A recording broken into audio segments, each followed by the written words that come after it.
Right.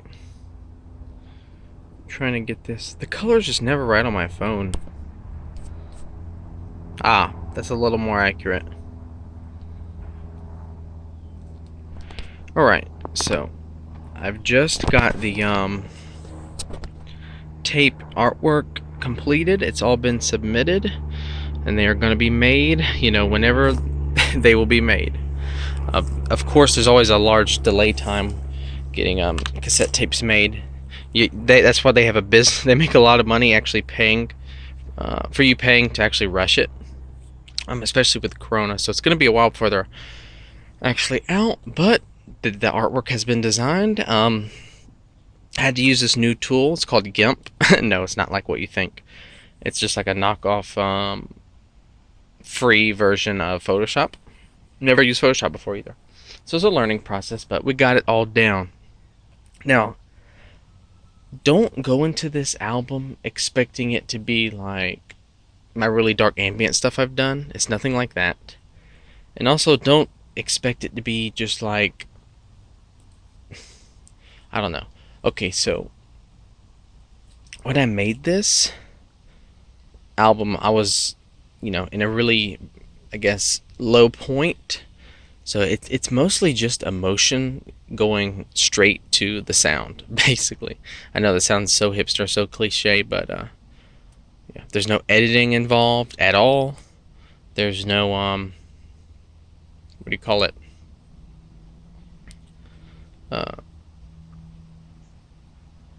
No editing, no redos, no remakes. It's just what I was feeling at the time. There's only one song I did on there when I was not in a sad mood, and that's going to be the first track on the B-side, which is kind of weird. It's to me, it's probably the most enjoyable track, but the beat in it is a little loud because the beat, for what I know, is I couldn't actually control the volume of it. So I'll tell you this right here, because it's not going to say this on the tape, but I'll tell you what each track was made with. The first 3 tracks were recorded with just the Yamaha PSR-31. 2 and 3 without any mods engaged. 1 is just the mods engaged. And I used the what is it?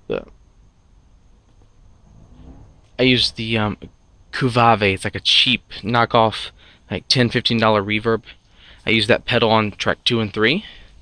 Track 4 is just from the Yamaha, I think it's the PSR 500. It's like one from 1990. Instead of like being like digital, like a digital home keyboard synth on a chip, it's actually mostly samples, so it's not as good. It's definitely going to be one I'm modding next, because on its own, it's bad samples, but not like so bad that they're good, but just bad that they're bad. So yeah, but I managed to make a track with just that, and that's track 4. That's the one I said I made when I was in a happy mood. And then track 5 is just the Korg micro Korg. Now I saw one at a super cheap deal. I'm like, no one's gonna buy this. So I kind of always wanted just to see what the micro Korg was like, what all the fuss is about. And I'm like, hey, I can get this super cheap and I can sell it for, the regular asking price. And I waited, no one bought it, so I said, okay, screw it. I bought it. I played it. This is what I'll say. I like the tone of the micro Korg better than similar synths. I think it sounds better than like the Mini Nova, and I like it better than the what do you call it? The Akai Miniac or the Lisa's Micron. It's really good out of all those mini synths. I think it gave me the warmest character of all, but of course it's because it's based on the MS-2000, which gets some of its heritage from the DW-8000. So yeah. Is it MS-2000? I think so. CS-2000, I don't know, forget it, but you know what I mean. I haven't taken them out to walk in a while. But I know they get a little cooped up, so I try to get them outside, because I know they want to be outside, but I can't just let them run around loose. So yeah. But yeah, that's what the 5 tracks are recorded with. They're very simple. It's all played just live, nothing extra added. It's all just that. And there's like a tiny bit of reverb on the fifth track. I accidentally had reverb on my mixer, really low though, and I had no idea that I did until after I recorded the track. But it didn't really, affect it that much anyways. But it's going to be limited to 20 tapes. I'm going to keep one for myself, just like as a, just as like a cool thing. Oh my god, is that really split up your butt? Come on, get that out of there. Alright. I gotta do everything for you? Alright.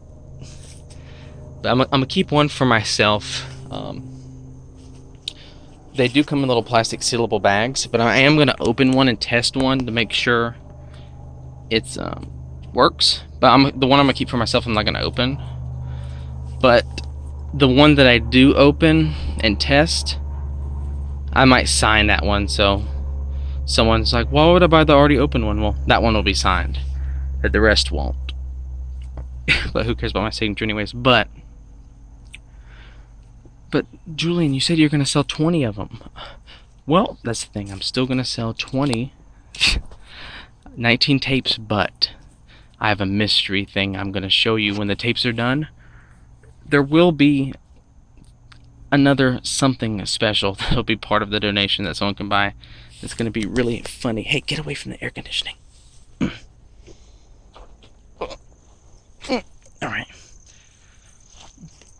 But yeah, they will be available when they're available. Like I said, it's all been submitted.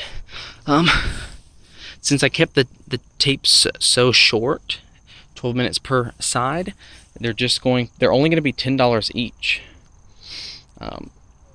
They're gonna, I think they're costing between, I'll have to look at it again, but I think it was $6.33 a tape.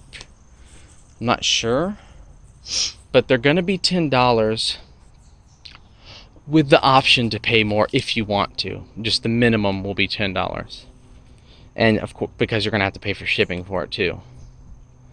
But that's that. Just limited to 20 copies. One I'm keeping though. 18 sealed ones, one that I've opened and played and will sign. And then, okay, I'll just tell you. Alright, so what I originally made my channel for, I wanted to make really weird music that was either just totally off the wall or just so bad to see what people's reactions were. And I thought, as a joke with one of my friends, hey, I made one dedicated to her that was especially horrible, as a joke. It was for fun, but but I actually put it on vinyl just for lulz, and it's just a one-off on vinyl, and it is so horrible. It is so horrible, man. It's extremely horrible. Like it is. I remember I picked up this guitar one time and just made noises with it a long time ago and recorded it, and I threw that into one of the tracks. But it is absolutely horrible. It's just it's two tracks, one on each side, that are just both extremely long. They're about 10 or so minutes each, 15. One is just me messing around on Delusion Rubber Duck. It's like a soft synth before I really had synths. And another one was the same thing but with the guitar thrown on top. Oh my god, it is so horrible. But yeah, and I got it, and it was made on a 1930s home record cutter that someone made for me, and that person doesn't even make records anymore. Yeah, but it's on some pretty thick vinyl. But it's weird because it doesn't have like the end of it doesn't like, go to a point on the vinyl. It like ends like in a square, but even though it's round, it's like square ended. It's really weird.